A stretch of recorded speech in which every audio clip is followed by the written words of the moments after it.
साथियों नमस्कार। साथियों मैं डॉक्टर कुलदीप श्रीवास्तव आप सभी लोगों का मेरे इस program doctor Kuldeep Shrivastava homeopathy के चमत्कार में बहुत बहुत स्वागत है। साथियों पिताजी मेरे कहा करते थे कि लड़कन के हम छुअब नहीं, जवन के हैं सग भाई, और बुढ़वन के हम छोड़ब नहीं, चाहे कितनों ओढ़े रजाई। साथियों बहुत मैं छोटा था उस समय, समझ नहीं पाता था कि कवि का क्या भाव है, लेकिन साथियों जब मैं डॉक्टर बना तो ये मैं समझ गया अच्छे तरीके से कि पिताजी के उन बातों में कितना दम था।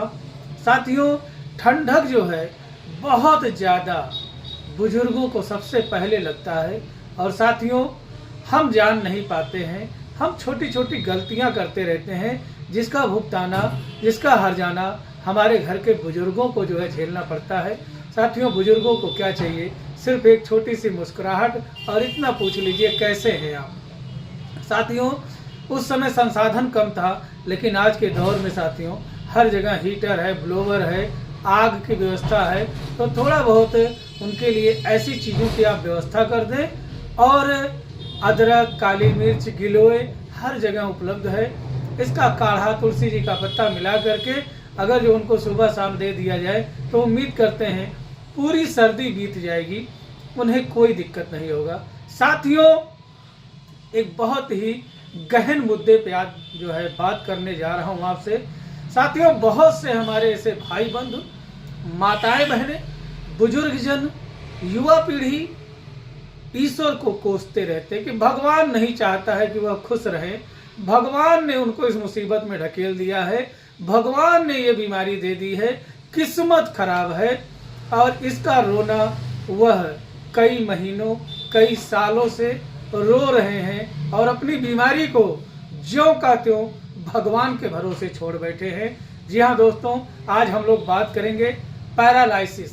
साथियों बहुत से ऐसे लोग हैं जिनको फालिज मार दिया है और वह हमेशा कोसते रहते हैं कि भगवान ने यह मुसीबत दे दिया है और ईश्वर के वजह से वह परेशान है। दोस्तों क्या आपको लगता है कि ईश्वर ने जिन जिन युगों में धरती पे जो है अवतरण लिया, क्या वह उनका जीवन जो है ऐश्वर्य से भरा है? आइए थोड़ा सा फ्लैशबैक में आपको ले चलते हैं। भगवान श्री कृष्ण जन्म से पहले जिसका मृत्यु इंतजार कर रहा हो, जितनी बच्चे माता देवकी के पैदा हुए उतने बच्चों को कंस मार दे रहा था, मृत्यु जो है वहां पे पहरेदारी कर रहा था, जिसका जन्म ना हुआ हो और मृत्यु उसकी प्रतीक्षा कर रही हो, क्या वह जीवन आसान है? कहाँ पैदा हुए, कहाँ पले बढ़े और कितने लोगों का संहार किया, और उसके बाद में आपने जो है यह कैसे कह दिया कि ईश्वर का जीवन बड़ा सुखमय है। आइए रामावतार में ले चलते हैं। साथियों छोटे से थे वो लोग, बिल्कुल बहुत छोटे छोटे जो है बालक थे, और जंगलों में चले गए, ना जाने कितने राक्षसों का वध किया, और उसके बाद जब लौट करके आते हैं अपनी पत्नी को लेकर के, कुछ क्षण कुछ समय भी नहीं बीता था, ये हुआ कि भगवान श्री राम को राजगद्दी होने वाला है, राज तिलक लगेगा, वह जो है राजा बनेंगे अयोध्या के। 10 मिनट के अंदर फास्ट ट्रैक मीटिंग का गठन हुआ और उनको बुलाया माँ ने और बोला ये राजा ओजा बनना छोड़ और उठा ये बनवासी का कपड़ा, निकल 14 साल के। साथियों आज का कोई बेटा होता तो हमें नहीं लगता है कि वह यह पूछता कि माँ कब जाना है, वह ये पूछता क्यों जाना है। अरे ये तो मेरा बपंस है, पुश्तैनी मकान है, क्यों मैं छोड़ूं, तुम जाओ यहाँ से, हमारे भी जानने वाले कुछ कम नहीं है। केस पड़ जाता साथियों, पेशी पे पेशी लगता। लेकिन प्रभु ने ऐसा ना कह करके सिर्फ यही कहा कि माँ कब जाना है, अगर आज्ञा हो तो पिताजी से मुलाकात कर ले, उनके दर्शन ले ले। साथियों कितना खूबसूरत परिवार था।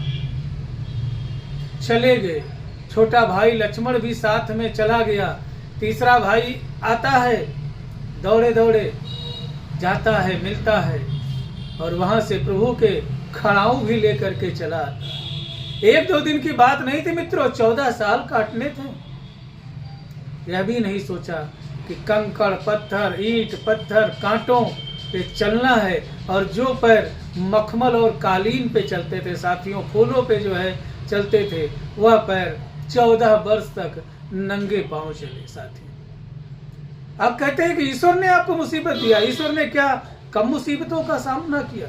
एक पत्नी थी, उसका भी हरण हो गया। क्या आपसे मैसेज आया था आपके पास कि आप मदद करिए? चाहते तो इतने बड़े चक्रवर्ती राजा थे कि जो है राजा जनक से कहते या दशरथ जी से कहते, तुरंत मामला जो है रफा दफा हो जाता, नामो निशान मिटा दिया जाता। लेकिन समस्या उनकी थी, समाधान उन्होंने किया। सोचने की बात है साथियों, गौर देने की बात है। आप वर्षों से जो है चिल्ला रहे हैं, ईश्वर ने आपको दबा दिया। छोटे छोटे नर बंदरों को जोड़ करके लंका को फतेह किया, और जब गए थे तो राजकुमार राम थे, जब लौटे तो राजा राम, महाराजा राम के साथ साथ में एक सबसे बड़ा टाइटल दिया गया साथियों, मर्यादा पुरुषोत्तम भगवान श्री राम। कैसे आपने कह दिया कि भगवान ने आपको समस्या दे दी? जब भगवान खुद समस्याओं से उबर करके जो है आपके सामने आए, तो आपकी समस्या क्या इनसे भी बड़ी है? साथियों, हजारों उदाहरणों से जो है पटी पड़ी हुई दुनिया, ना जाने कितने लोगों को फालिज मारा, कितने लोगों को मारा, लेकिन आप देखें अपने मोहल्ले में, अपने नात रिश्तेदारी में बहुत से ऐसे लोग मिलेंगे आपको जिनको फालिज मारा था, और उन्होंने अच्छे से फिजियोथेरेपी कराया, अच्छे से दवाइयाँ करी, एक्सरसाइज किया, आज वो ठीक हो गए, अपने काम पे चले गए। तुम्हारी ये नाकामी और बुजदिली तुम्हें जो है ले डूब रही है साथियों, और तुम समझ नहीं पा रहे हो। आज भी बहुत से ऐसे भाई बंधु हैं जो कि ठीक हो गए और अपने काम पे चले गए, लेकिन आप जरा आप गौर करिए, फ्लैशबैक में जाइए और देखिए, आपके इस बीमारी ने आपके छोटे से बच्चे को बीमार बना दिया है। अब उसका बर्थडे नहीं मनाया जाता है, उसका जो है जन्मदिन नहीं मनाया जाता है, वही फटा पुराना बैग लेकर के वह जो है विद्यालय जाता है। फीस ना जमा होने के कारण लाइनों में लगा करके उसको प्रताड़ित किया जाता है। आपके वजह से आपकी बेटी की शादी नहीं हो पा रही है, आपकी पत्नी जो है जैसे तैसे जीवन यापन कर रही है, और उसे इंतजार है कि एक न एक दिन ये आदमी ठीक होगा और घर में खुशियां फिर से आएंगी। थोड़ा सा मुसीबत क्या मिला, लगे चिल्लाने, लगे रोने, लगे भगवान को जो है कोसने। अरे भगवान ने जो है तुम्हें मुसीबत दिया है, उबरने का हुनर तुम जानते हो, लेकिन तुम अकर्मण्य हो चुके हो, और तुम्हें यह समझ में नहीं आ रहा है कि बीमारी ठीक हो सकती है। दुनिया में कोई ऐसी बीमारी नहीं है जो ठीक ना हो, बशर्ते जब ठान लो तब।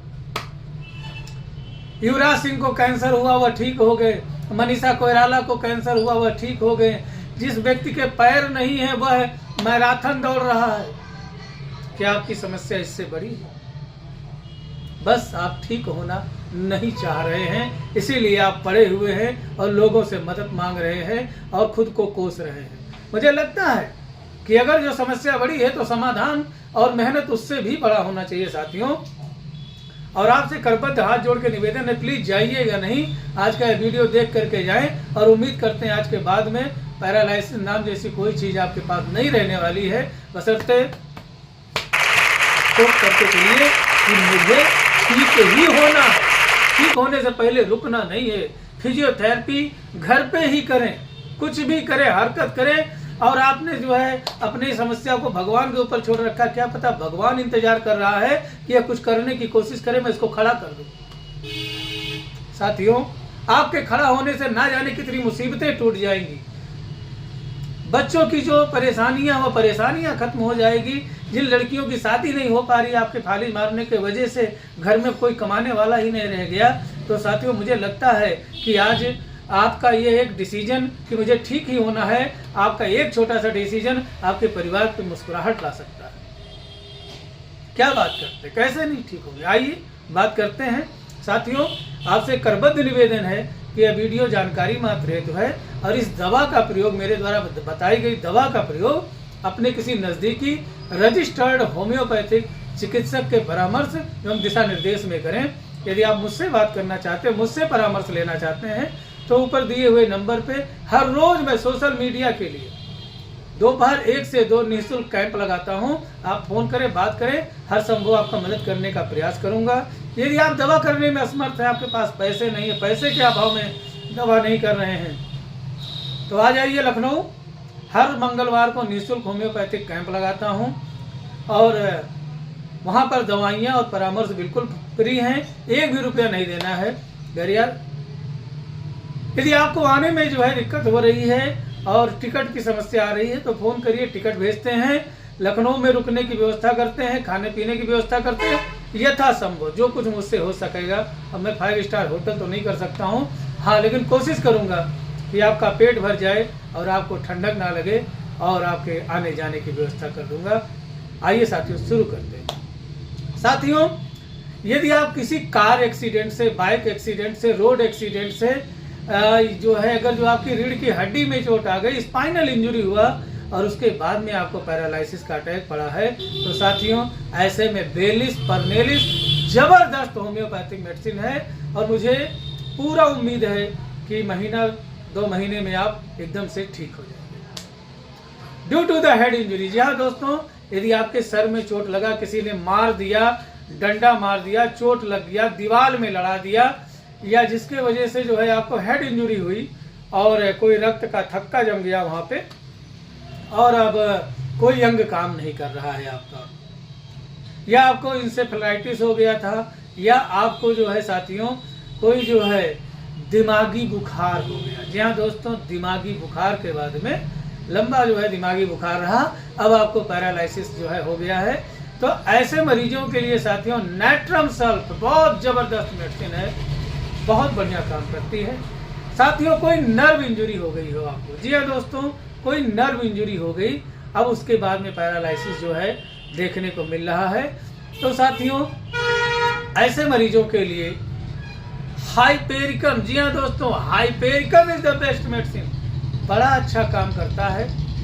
अब साथियों आपको फालिज मारा और थोड़ा सा फालिज मारा, हेमीप्लीजिया, क्वाड्रिप्लीजिया कुछ भी रहा हो, और जो है अब आप ऐसे ऐसे थरथराते रहते, कोई चीज होल्ड नहीं कर पाते, पकड़ नहीं पाते हैं और लगता है कि भी गिर जाएंगे, ट्रिमर है आपके शरीर में, डलनेस, ड्रोविजनेस आपको देखने को मिलता है और साथ साथ में डिजीनेस आपका फॉलो करता रहता है और शरीर कपकपाता रहता है, तो ऐसे मरीजों के लिए दोस्तों जलसीमियम इज द बेस्ट मेडिसिन, बहुत अच्छा काम करता है और उम्मीद करते हैं कि मरीज बहुत जल्दी ठीक होगा। अब आइए साथियों बात करते हैं कि अगर जो आपको बरसों से फालिज मार दिया है और आप उठ बैठ नहीं पा रहे हैं, चल फिर नहीं पा रहे हैं, तो क्या करें। साथियों, मैं अपने मोस्टली मरीजों को जलसीमियम, आर्निका, कैलेंडुला, जी हाँ दोस्तों, जलसीमियम, आर्निका, कैलेंडुला और साथ साथ में अल्फा का प्रयोग करता हूँ और बड़ा अच्छा रेस्पॉन्स मिलता है, मोस्टली मरीज ठीक होते हैं। बाकी सिम्टोमेटिक ट्रीटमेंट के लिए मैंने आपको दवाइयों के बारे में बता दिया। अब आइए साथियों बात करते हैं, ये फालिज मार दिया है तो क्या करें। साथियों, यदि आपको फिजियोथेरेपिस्ट की जो है व्यवस्था नहीं हो पा रही है या आप उनके खर्चे को वहन नहीं कर सकते हैं, तो घर पे साथियों कहीं भी कोई चीज़ दीवार में टांगिए, उसमें एक गुम्मा बांधिए और हाथों से खींचने की कोशिश करिए। गुम्मा जो है अब जो है थोड़ी दूर जो है रख दीजिए, रस्सी से में जो है बांध करके, और वही रस्सी अपने पैरों पे जो है साथियों कपड़ा लगा करके बांधिए और पैरों को मोबिलाइज करने की कोशिश करिए, हिलाने की कोशिश करिए। होल बॉडी पैरालिसिस हो गया है तो उनको उलटते पलटते रहें, थोड़ा करवट दिलाते रहें और उनका मसाज करते रहें। उम्मीद करते हैं कि बहुत जल्दी वह ठीक हो जाएंगे। साथियों, क्या खाएं क्या ना खाएं। साथियों, पैरालिसिस में मोस्टली अगर जो देखा जाए तो इंसान न्यूट्रिशनल डिफिशियंसी की वजह से जल्दी रिकवरी नहीं हो पाती है, तो यदि आप खा पी ले रहे हैं तो सुबह में कई तरीके का, कम से कम 600 ग्राम कई तरीके के खट्टे मीठे फलों का प्रयोग करें। जरूरी नहीं है साथियों कि आप सेब ही खाएंगे तभी काम चलेगा, आप सिंघाड़ा खा लीजिए, आप अमरूद खा लीजिए, तो जो कुछ भी चीज़ें घरेलू हैं उनका प्रयोग करें। सीजनल फ्रूट से ही खाएं। दोपहर में थोड़ा सा सलाद जरूर खाएं। गुड़ और चना आपके लिए बहुत ही फायदेमंद है, और अगर जो आप डायबिटीज के पेशेंट हैं तो डॉक्टर के परामर्श के अनुसार भोजन का डाइट चार्ट बनवाएं, उसका प्रयोग करें और समय समय पे अपना शुगर जरूर चेक कराते रहें। साथियों, उम्मीद करते हैं कि बात आप तक पहुंच गई होगी। ये वीडियो अच्छा लगा हो तो प्लीज़ इसे ज़्यादा से ज़्यादा शेयर कर दें, क्योंकि ना जाने कितनी लोग उम्मीद का चिराग जला करके बैठे हैं और ना जाने कितने बच्चों के आंखों में आंसुओं भरी हुई हैं और उन आंसुओं में एक उम्मीद है कि मेरा पापा ठीक होगा, एक दिन मेरे घर में खिलौना आएगा, मेरा भी नया बैग आएगा, मेरे भी नए जूते आएंगे, मेरा भी नया शर्ट आएगा, कपड़ा आएगा और मेरा भी बर्थडे मनाया जाएगा, मैं भी अपने दोस्तों को बुलाऊंगा। एक बहन जो शादी के योग्य हो चुकी है, अब उसे जो है लग रहा है कि एक दिन पापा ठीक होंगे, शादी होगी, खुशियां आएंगी। और एक औरत एक कोना पकड़ करके चौखट के बगल में खड़ी हुई है, रोज कहती है सूरजलाल बाबा हमारा आदमी ठीक हो जाए। शायद आपका एक शेयर ऐसे घरों में उम्मीद का चिराग जला सकते हैं। साथियों, मैं ऐसे ही नॉलेजेबल वीडियो बनाता रहता हूं, इसलिए प्लीज़ आप हमारे चैनल को सब्सक्राइब करें, हमें फॉलो करें, ताकि हर रोज़ नोटिफिकेशन में ऐसा ही वीडियो आप तक पहुंच सके। साथियों, उस इंसान का जीवन क्या जो समाज के लिए ना हो। रुपया पैसा तो हर कोई कमाता रहता है, लेकिन नाम, इज्जत, शोहरत के साथ साथ में देश की भलाई, देश की समृद्धि और देश का नाम और देशभक्ति और देश के प्रति अटूट जो है प्रेम, अगाध प्रेम होना चाहिए। और जरूरी नहीं है कि कंधे पे राइफल रख करके ही देश सेवा की जा सकती है। साथियों, आप जिस पेशे में हैं उस पेशे में अगर जो सच्ची निष्ठा के साथ में आप काम कर रहे हैं तो यह किसी देशभक्ति से कम नहीं है। डॉक्टर कुलदीप श्रीवास्तव का एक ही सपना है कि भारत के कोने कोने से जितने भी असहाय, मजबूर या तंग हालत से लोग हैं, जिन्होंने अपनी बीमारियों को समय और भगवान के भरोसे छोड़ रखा है, जीते जी ऐसे लोगों के चेहरे पे मुस्कान चाहता हूँ। जय हिंद, जय भारत, जय होम्योपैथी।